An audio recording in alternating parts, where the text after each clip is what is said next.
Hello, everyone. There is breaking news regarding the Chris Watts case. It has been reported that the mistress of Chris Watts, Nicole Kessinger, had requested for a name change after 2 years straight after the new Netflix documentary. The filings began directly the day after, on October 1st, 2020, and it looks like she had her hearing yesterday, October 15th, for a name change hearing. A media outlet that was claimed to be a source close to this investigation said that she has received several threats, public shaming, and could be considered one of the most hated women in America. And they claim that she plans to start fresh with a new name, a new town, and ultimately a new identity. So I find this rather interesting that this came after the special documentary that Netflix came out telling Shanann's story, and obviously the world breaks for her. And even if NK didn't have anything to do with the crimes itself, or even if she knew about it or not, she still knew that she was doing something wrong. She was having an affair with a married man. And all because of that, 3 beautiful people were wiped from the earth. And I think it's very crucial with the constant drilling into Chris's head about her not wanting to be the second fiddle, having all of these firsts with her. I mean, that contributed mentally in his head and led up to eventually what he had done. And also the fact that she actually explained to Chris how expensive it was going to be living on his own, paying for a divorce and paying for child support. That was just another piece of information that did not need to be fed to him, because then his only choice was to do what he did. He made his bed and now he's laying in it. He probably never would have been satisfied. He could have done the same exact thing to NK when he was bored with her. And unfortunately, those 3 beautiful souls paid the price.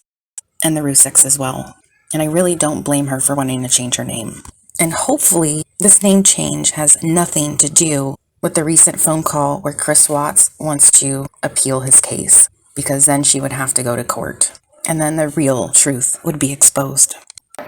She kind of realized that, she'd always be like, the second, she said second fiddle. She'd always be like, the second, she said second fiddle. Hi. It's me. I guess just call me back when you have a chance. Hi. Hi. It's me. I miss your face. I was just calling to say hi. Call me back. Bye. That was when I had said, hey, when you go to North Carolina, I really think you should try to fix things with your wife. And kept asking, well, what about us? And I was trying to kind of take a step back and see if he would fix things before attempting to pursue things with me, because I wanted to know that if all of these things he's saying, like, yes, we're getting separated, and yes, all of these things that he's saying are happening, I wanted to know that it was like, you were doing this like you said you were prior to me coming in your life, and it had nothing to do with me, and so for me it was like, I really wanted them to fix it. I would have just left the situation. Like trying to patch things up with his wife, and he told me he loved me, and I was like, don't say that to me, please go try to and I mean, and that might even be in the text too, where it's like, don't say those words to me and then go try to make peace with your wife and lay in bed with another woman. He kept telling me, I don't want to, I don't think she wants to, and I was just like, please try, just please try. I just thought he had such a beautiful life, and I was willing to just leave his life. I was like, if you work things out with your wife, I'm gone. And that was never anything that compared to him. I was like, if you work things out with your wife, I'm gone. That was never anything that compared to him. I was like, if you work things out with your wife, I'm gone. That was never anything that compared to him. Me, instructing him. That was never anything that compared to him. Me, instructing him. I have kids and have my own marriage and all of that stuff. That was never anything that compared to him. I have kids and have my own marriage and all of that stuff. Yeah, that was me pushing that. And that was never anything that compared to him. Yeah, that was me pushing that. And that was never anything that compared to him. He was so infatuated with what we had going on. That was never anything that compared to him. infatuated with what we had going on. That was never anything I conveyed to him. You would think that he would want to do what would make me happy. That's a good point. And So maybe what would make me happy with him hanging out with with his kids. I didn't know! you're referencing that he has 2 kids and then you don't like that? That was never anything I conveyed to him. I didn't know! You guys, 6 to 8 weeks, 2 months, whatever it was, you guys had an intimate relationship during that time? Yes. Okay. So you're pretty serious. Did he ever tell you that he loved you? Yes, he did. Did you ever tell him the same? A couple times. Now, we're standing that today, because those thoughts may have changed for you, but let's go Sunday into Monday, or Monday, did you still love him on those days?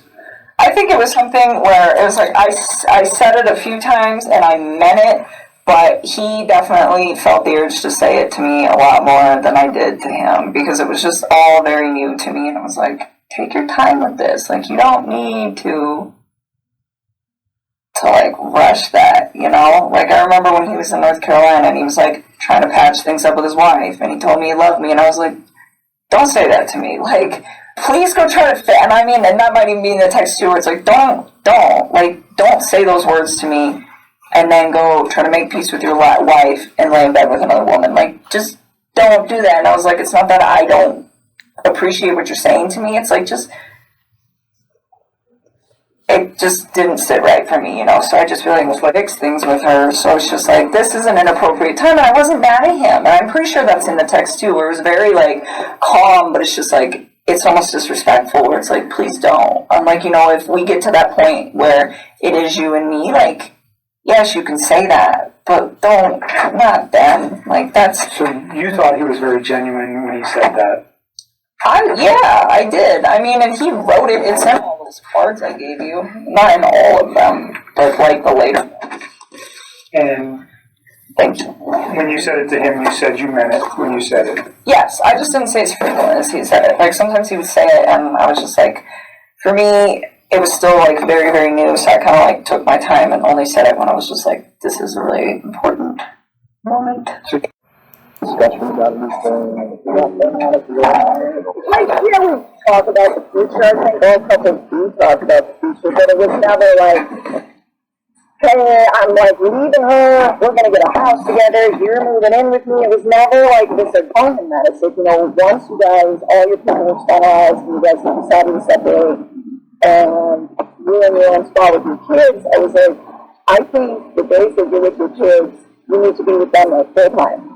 You know, I'm not ready to meet your children. He didn't even ask me to meet his children. I mean, not yet, you know, but I told him, I was like, in the future, eventually, if we get to that point where we think we're ready, yes, but I'm not ready to meet your kids. They're not ready to meet me. You're not ready to have me meet them. And I just told him, you know, like, I think we should take our time. Like, ideally, I would only like one now with you know, on the days that you don't have me. And I was like, in the rest of those days, I was like, spend time with yourself, man. I was like, you've been in a relationship for a really long time. Like, I wasn't like 100% sure this was like the man of my dreams and I was going to spend the rest of my life with him. dating seriously and like building something with each other. But I mean, that was kind of my standstill on that. And you know, I feel guilty that I should have like waited to, I guess, like initiate anything that we had together until after the situation finalized, as opposed to doing it while they were in the midst of separating. Or I need to leave. I just need some space. Like, it didn't even like process. I was like, okay, like give her some space, you know. And on that note too, when he was in, we're gonna jump back for just a second. I had a thought. So when he was coming back from North Carolina, that was when he officially told me we're going to get a divorce and we're going to put the house up for sale. Like, he told me they were separating and they were like going to put the house up for sale, but they hadn't done it yet. And then when he got back from North Carolina, that was when he was like, it was like sealed deal. Okay. Hey, you guys, I want I in trouble because I deleted his text? You're not in trouble. I didn't know what was going on at that point. So, I know, does that cause questions? Of course it does. There is, but is it criminal? No. Is there concern that you're hiding something? Potentially. That's why I want them, or I wouldn't be asking for them. I know. And you've been upfront with me about everything. I don't have a concern that, you know, you ever told Chris, I don't want you, you know, go kill your wife. No. Or No. get rid of your kids. Or I don't want to date you if you have kids. None of those things ever came out of your mouth. We've talked about that. Yeah. So, but I wasn't sure if he was the one I want to be with because he had already like done everything. okay. Like, there was never anything I conveyed to him. There are quite a few people who would tell us, and who do tell us, we need to look into Nikki more, Nikki Kissinger. All the way from the extreme end of things being, Nikki's the one who ordered the hit. She was there. I'm in the basement. She was there. You know, so the extreme is, she's the one who told Chris to do it. She's the real problem. All the way, that's the extreme side, and then all the way to, well, there were these texts where she was infatuated, she was in love, she was saying how good Chris was in the sack, and maybe we should look at her more. You know, what would you say to those people? Like, you know, she had her moments where I had to talk her like off a ledge kind of deal. What's that mean? Like, I guess after the fact, there was like videos of her that she was like recording herself because she was like bipolar or something. I never do that. But it's like, and she would get worked up about nothing. She would just like, she came to my house once because I think it was like July 4th. I didn't have to work that day, so I didn't get up at like 4 o'clock and go home. And Shanann called me like 10 times in a row. And I didn't hear it because I was sleeping. And I was just like, and she was pissed. Shanann was pissed. And like I called her on the outside, like, where are you at? Like, what? Like I was like, I didn't have to work today. It was like, you called me at like 5:30. It's like, we just want to talk to you at 7:30. And like I was sleeping. She was like, she just like, screw you, like like don't know where you're at. And I was back inside. So I'm like, I gotta go. And she was just like, okay. Then we come back and we talk about it. So wait a minute, you kind of lost me there. Were you at Nikki's place when Shanann called you? Yeah. Okay, and so you were sleeping in her bed. Yeah, because I wasn't going to work that day because I didn't have to that day. Okay. First time I ever had off, and Shanann was pissed, and kind of pissed Nikki off too that I left. But I think that's when I called Nikki later, and she was like, she kind of realized that she'd always be like the second. She said second fiddle. If I never met Nikki, would I ever have thought our relationship was bad? I would not. Interesting.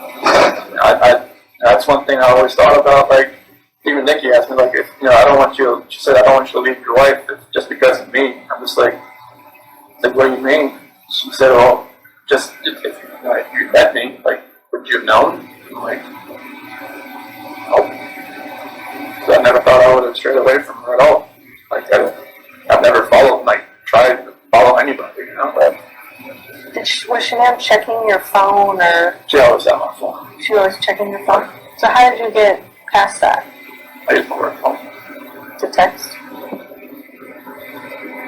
So you had some secret apps, right? That was on my personal phone. Were you using anything else to have contact with her? No, I just texted her with my work phone. And like, when Shanann and the kids went to North Carolina, she used my personal phone. And she just told me, like, to put pictures in an app, and I just found that calculator. I just put, just searched on the app store, like, hidden pictures, and this calculator app for some fun. Hey, I can't find a babysitter. To Nikki? Yeah. And maybe that would have been like, like a light switch in my head goes off, light switch in her head goes off, maybe it just like goes different directions. That was kind of like my last opportunity to kind of get out, it seems like, because I wish I would have said, yeah, let's go. Yeah. And I think that would have just put me on a different trajectory. So she talked to you after she met with? Nope. Oh, she That did. was like, she had told me like, this is the last time you probably hear from me. I'm going to stay at my friend Jim's place while this is all going on. So not to contact her until this is done.